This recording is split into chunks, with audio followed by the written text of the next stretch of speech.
Most of us grow up believing that happiness is the ultimate goal of life.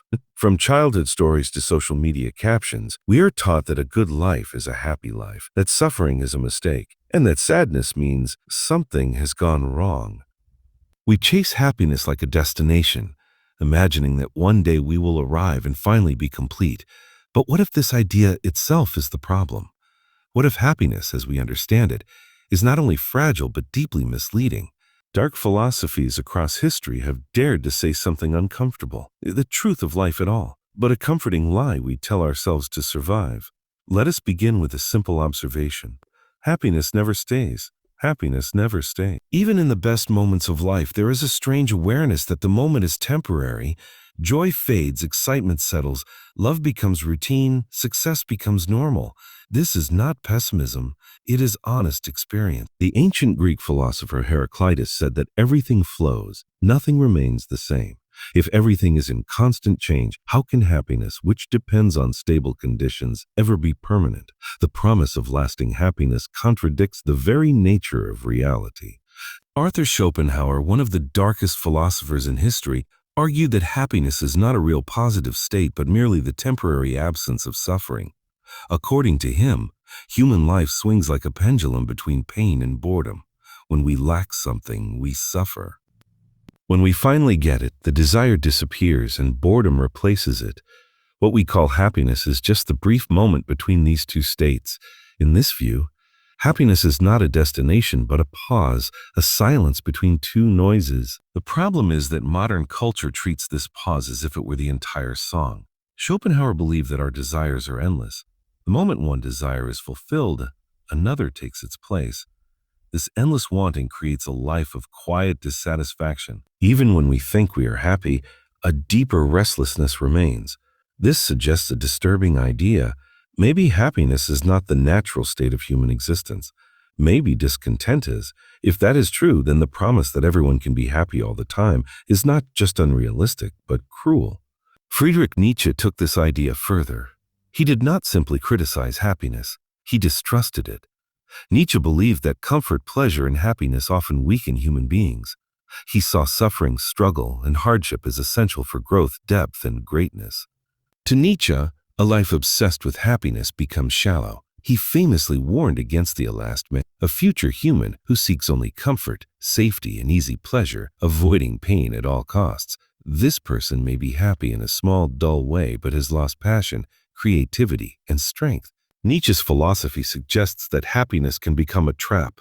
When happiness is the highest goal, people avoid risks, avoid truth, and avoid discomfort. They choose illusions over reality. In this sense, happiness becomes a lie not because joy does not exist, but because the obsession with it prevents us from living fully. Real life includes pain, loss, confusion, and fear. To deny these is to deny life itself. Existential philosophers also question the idea of happiness. Jean-Paul Sartre argued that human beings are condemned to be free. This freedom is not joyful. It is terrifying. We are responsible for our choices, our values, and our meaning.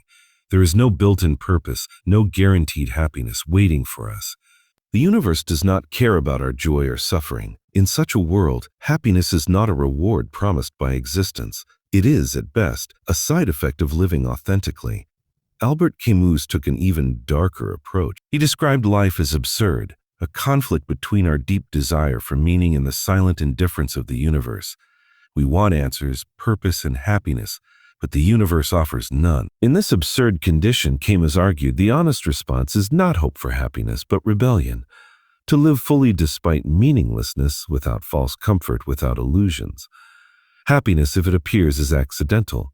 The mistake is to make it the goal. One of the darkest truths these philosophies reveal is that happiness is often socially constructed. Society defines what happiness should look like. Success, money, love, status, beauty. People then chase these images, believing they will finally feel complete. But when they achieve them and still feel empty, they blame themselves, not the idea. This creates a cycle of guilt and self-hatred. Dark philosophy exposes this lie by asking a dangerous question. What if the problem is not you, but the promise? The philosopher Émile Signorin went even further into darkness. He believed that existence itself is a mistake. For him, consciousness is a curse. To be aware is to suffer because awareness brings knowledge of death, loss, and meaninglessness. Happiness, in Signorin's view, is a form of forgetfulness, a temporary escape from the truth. He wrote that only superficial people are happy because they do not see too deeply. This is a harsh and uncomfortable idea, but it forces us to confront something important. The more aware you become, the harder it is to remain happy in a simple way.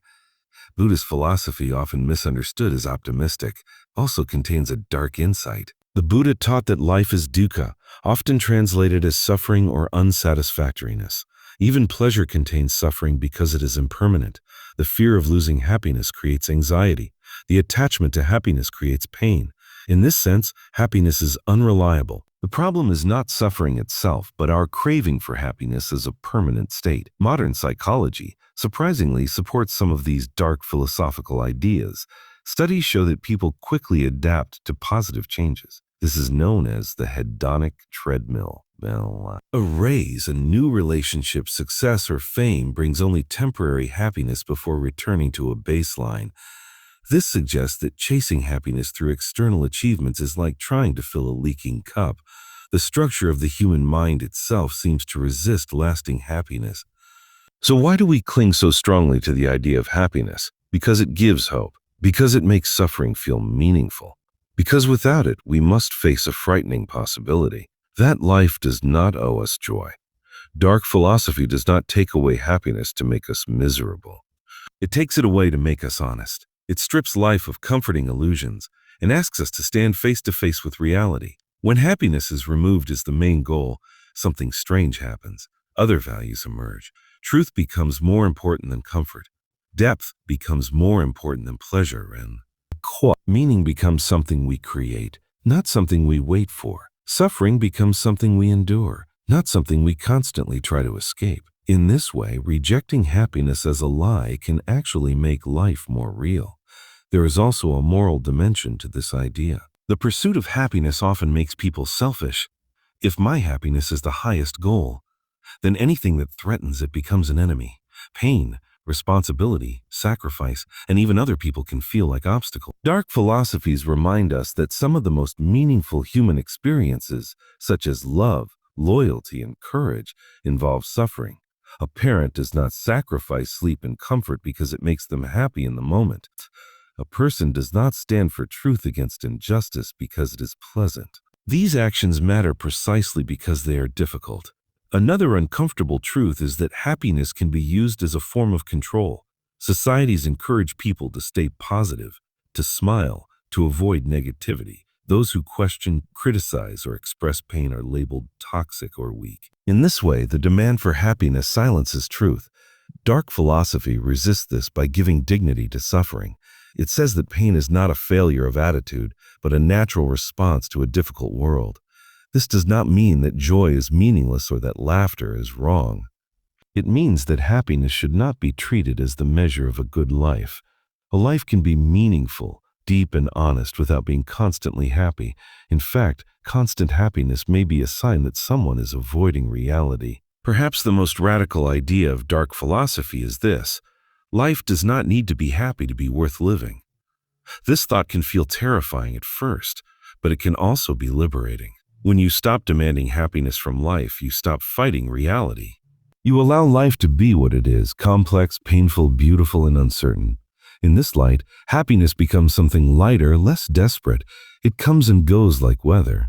It is enjoyed when it appears without being clung to, and when it disappears, life does not collapse. Strength replaces hope. Acceptance replaces illusion. So maybe happiness is a lie, but not in the way we fear. It is a lie when it is sold as a permanent state, a guarantee, a reward for being good or successful. It is a lie when it is used to judge lives, to shame suffering, or to hide truth. But when we see through the lie, we do not fall into despair.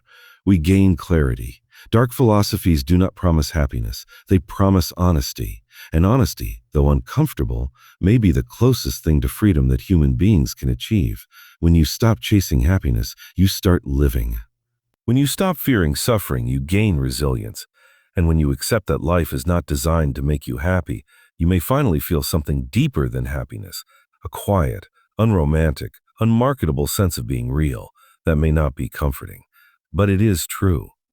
And sometimes truth is more valuable than happiness ever was.